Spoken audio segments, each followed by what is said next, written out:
இன்றைய தினத்துக்கு உரிய முதலாம் வாசகம் எண்ணிக்கை நூலில் இருந்து.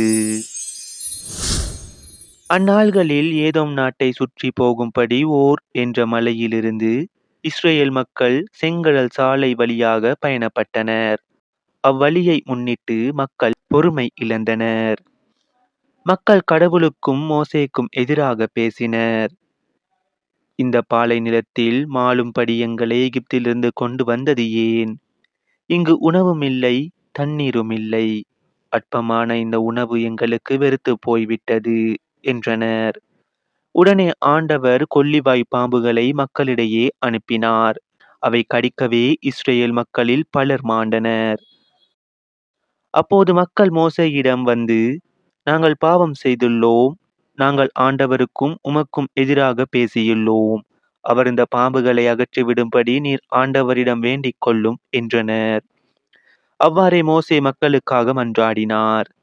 அப்போது ஆண்டவர் மோசேயிடம், கொள்ளிவாய் பாம்பு ஒன்றை செய்து அதை ஒரு கம்பத்தில் பொறுத்து, கடிக்கப்பட்டோரில் இதை பார்க்கிற ஒவ்வொருவனும் பிழைப்பான் என்றார். அவ்வாறே மோசே ஒரு வெண்கல பாம்பை செய்து அதை ஒரு கம்பத்தில் பொருத்தினார். பாம்பு கடித்த எந்த ஒரு மனிதனும் இந்த வெண்கல பாம்பை பார்த்து உயிர் பிழைப்பான். இது ஆண்டவர் வழங்கும் அருள்வாக்கு. இறைவா உமக்கு நன்றி.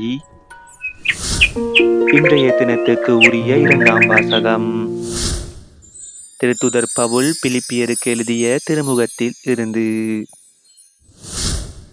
சகோதரர் சகோதரிகளே, கடவுள் வடிவில் விளங்கிய இயேசு கடவுளுக்கு இணையாயிருக்கும் நிலையை வலிந்து பற்றி கொண்டிருக்க வேண்டியதொன்றாக கருதவில்லை.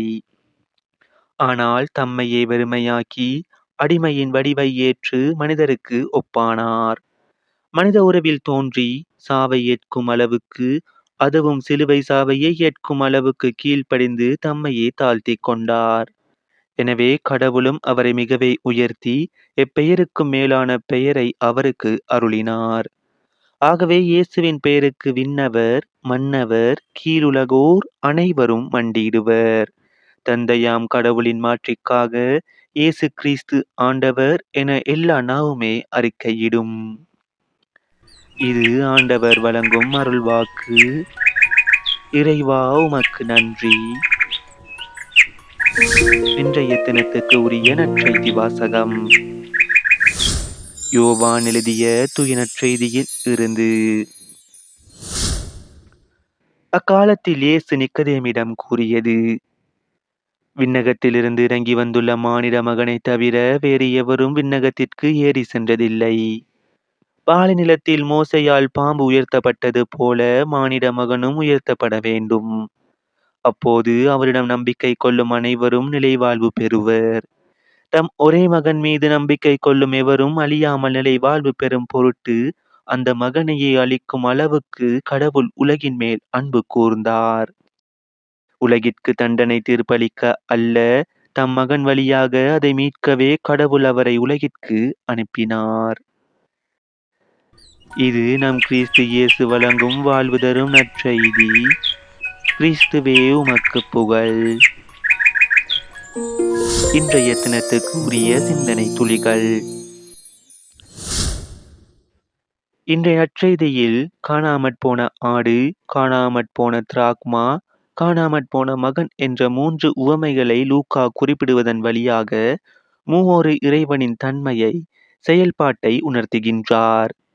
காணாமற் போன ஆடு உவமையின் வாயிலாக மகனாகிய இயேசு கிறிஸ்துவின் பராமரிக்கும் மற்றும் பாதுகாக்கும் மேய்ப்பு பணியையும், காணாமற் போன திராக்மா உவமையின் வாயிலாக இறையருள் இழந்த ஆன்மாவை மீண்டும் புதுப்பித்து திடமாக்கும் தூய ஆவியாரின் செயல்பாட்டையும், காணாமற் போன மகன் உவமையின் வாயிலாக பாவ நிலையில் உள்ள மகன், மகள் திரும்பி வரும் நாளுக்காகவே ஆவலோடு காத்திருக்கும் தந்தையாம் கடவுளின் மனநிலையையும் பிரதிபலிக்கின்றது இந்நற்செய்தி.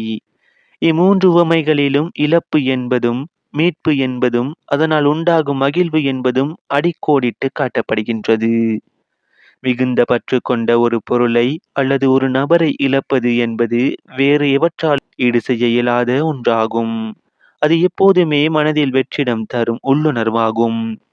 அதுபோலவே இழந்ததை மீண்டும் பெறுவதில் அப்படியே கிடைக்க வேண்டும் என்று அல்ல, ஒருவர் அடையும் மகிழ்வை, நிறைவை வேறு எதனாலும் முழுமையாக கொடுக்க முடியாது என்பது உண்மையாகும்.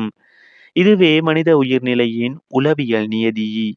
இன்றும் மனிதர்கள் காணாமற் போகின்றார்கள், காணாமல் ஆக்கப்படுகின்றார்கள், தொலைந்து போகின்றார்கள், திட்டமிட்டு தொலைக்கப்படுகின்றார்கள்.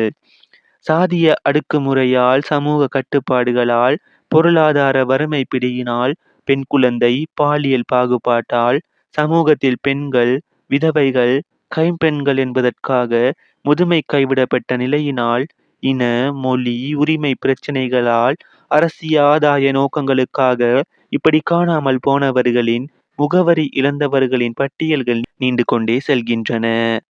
இயேசு போல நாம் தேட வேண்டிய ஆடுகள் இவை.